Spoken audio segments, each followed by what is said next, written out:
Hello friends. आज का अपना टॉपिक है disease transmission. Disease transmission means क्या होता है? रोग संचरण। डिजीज ट्रांसमिशन का अर्थ है रोग संचरण। किसी रोगजनक जैसे बैक्टीरिया, वायरस या परजीवी या फंगस का एक व्यक्ति से दूसरे व्यक्ति या किसी माध्यम जैसे पानी, हवा, भोजन, जानवर आदि से फैलना, वो क्या कहलाता है? डिजीज ट्रांसमिशन कहलाता है। अगर सरल भाषा में देखिए, डिजीज ट्रांसमिशन क्या होता है? जब कोई बीमारी एक व्यक्ति से दूसरे व्यक्ति में फैलती है तो इसे क्या है? डिजीज ट्रांसमिशन कहते हैं। डिजीज ट्रांसमिशन किसे कहते हैं? जब कोई बीमारी एक व्यक्ति से दूसरे व्यक्ति में फैलती है तो इसे क्या कहते हैं? Disease transmission. इसे क्या बोलते हैं? Disease transmission. अपन देखते हैं disease transmission. Disease is spread in many different way from source of receive carry vector of infection into a host. रोग संक्रमण के स्रोत से वाहक वेक्टर तक कोई अलग अलग तरीकों से फैलता है। अलग अलग तरीकों से फैलता है। रोग संक्रमण से स्रोत तक, स्रोत से वाहक वाहक तक क्या है कि अलग अलग तरीकों से फैलते हैं रोग। अलग अलग तरीकों से रोग डिफरेंट वे से फैलते हैं रोग। सोर्स देखते हैं। सोर्स है source of infection. This source of infection in host cause is known man himself who has the disease may be cause of carry. Himself himself स्वयं मनुष्य भी हो सकता है, मनुष्य भी हु कौन has a disease may be cause of carry. मनुष्य हिमसेल्फ स्वयं भी हो सकता है। डिजीज ट्रांसमिशन सोर्स है, सोर्स ऑफ इन्फेक्शन का। Sometime the source of infection may be infected animal. कुछ कुछ समय क्या है कि सोर्स स्रोत होता है इन्फेक्शन का इन्फेक्टेड एनिमल, इन्फेक्टेड जानवर भी, इन्फेक्टेड जानवर भी क्या सोर्स होते हैं इन्फेक्शन का। Mode of transmission. Mode of transmission है तो प्रकार direct transmission, indirect transmission. Direct transmission देखते हैं। डायरेक्ट ट्रांसमिशन क्या है? डायरेक्ट कॉन्टैक्ट द्वारा होता है। Some disease are transmitted from person to person by direct contact. Direct contact क्या होता है? सम डिजीज, कुछ डिजीज होती है जो ट्रांसमिट होती है फ्रॉम पर्सन टू पर्सन से एक व्यक्ति से दूसरे व्यक्ति बाय डायरेक्ट कॉन्टैक्ट द्वारा फैलती है। जैसे किसिंग, सेक्सुअल कॉन्टैक्ट, किसिंग द्वारा और सेक्सुअल कॉन्टैक्ट द्वारा फैलती है। डायरेक्ट कॉन्टैक्ट द्वारा फैलती है। किसिंग और सेक्सुअल कॉन्टैक्ट द्वारा डायरेक्ट ट्रांसमिशन डिजीज होती है। अगली है droplet infection.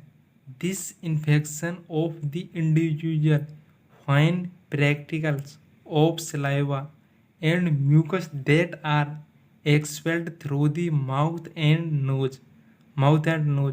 Common cold, TB, hearty respiratory tract infection. Droplet में क्या होता है कि जैसे म्यूकस, सलाइवा, ये क्या expelled through the mouth and nose. Expelled बाहर निकलता है थ्रू माउथ एंड नोज के द्वारा। जैसे कॉमन कोल्ड, सर्दी जुकाम होती है, टीबी बीमारी, आर्टी रेस्पिरेटरी ट्रैक्ट इन्फेक्शन होते हैं, तो वो क्या एक व्यक्ति से दूसरे व्यक्ति में फैल जाते हैं। एक व्यक्ति दूसरे व्यक्ति फैल जाते हैं सलाइवा, म्यूकस के द्वारा। ये क्या एक्सपेल्ड होती है through mucus and mouth and nose के द्वारा। उसके बाद contact with soil the disease agent acquire by direct contact with soil. Direct contact मिट्टी द्वारा भी ट्रांसमिट होती है डिजीज। जैसे कि टेटनस होती है। Inoculation into skin and mucus. The disease agent may be inoculate directly into the skin and mucus. Directly क्या है कि स्किन एंड म्यूकस के द्वारा, जैसे कि हेपेटाइटिस, रेबीज और हेपेटाइटिस वी, ये क्या है टीकाकरण द्वारा क्या है स्किन एंड म्यूकस के द्वारा, इनके द्वारा फैलती है rabies and hepatitis. Transplacental transmission. Transplacental transmission, the disease agent may be transmitted in uterus from mother to foetus. इसमें क्या है, transplantation transplacental transmission, the disease agent may be transmitted in uterus from mother to foetus. इसमें क्या है कि transmit होती है disease uterus से मदर टू फीटस, मदर से फीटस में होती है, जैसे कि रूबेला, हेपेटाइटिस बी, एड्स और सिफिलिस, ये ट्रांसमिट होती है मदर से फीटस में, मदर से फीटस में डिजीज ट्रांसमिट होती है।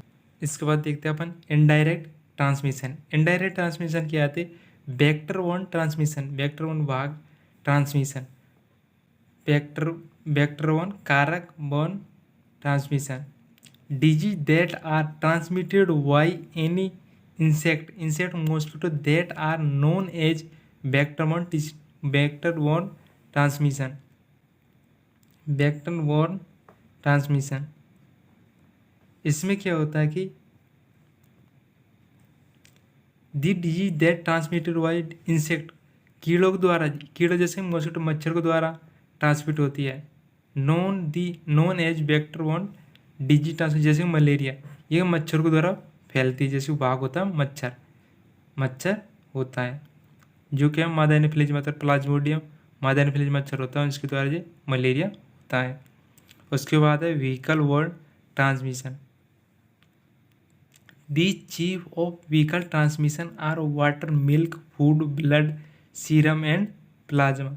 ये क्या है कि व्हीकल ट्रांसमिशन और भाग के द्वारा, जैसे कि वाटर भाग होता है, जैसे कि भाग होता है डिजीज ट्रांसमिशन, जैसे कि वाटर, मिल्क, फूड होता है, ब्लड होता है, सीरम होता है एंड प्लाज्मा। ये क्या है, डिजीज ट्रांसमिशन के भाग होते हैं, जैसे एंट्रिक fever, typhoid, jaundice, disease transmitted through the blood के द्वारा, और हेपेटाइटिस बी एंड HIV इनके द्वारा भी डिजीज ट्रांसमिशन होती है। एयरबोर्न ट्रांसमिशन, ड्रॉपलेट इन्फेक्शन और इन्फेक्टेड डस्ट, ये एयरबोर्न ट्रांसमिशन जैसे ड्रॉपलेट इन्फेक्शन और इन्फेक्टेड डस्ट, इनके द्वारा डिजीज ट्रांसमिट होती है।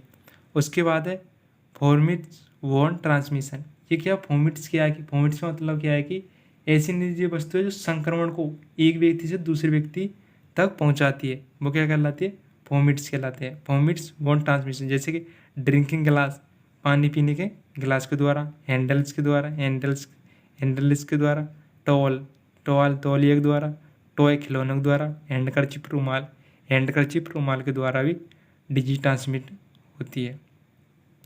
ये क्या है, वॉमिट्स बोर्न ट्रांसमिशन। ये क्या, ड्रिंकिंग गिलास, हैंडलेस, टॉय के द्वारा, हैंडकरचिप के द्वारा ये डिजीज ट्रांसमिशन होती है। Thanks for watching the video. अगर वीडियो पसंद है तो लाइक, सब्सक्राइब, शेयर करें और कमेंट करना न भूलें। Thank you.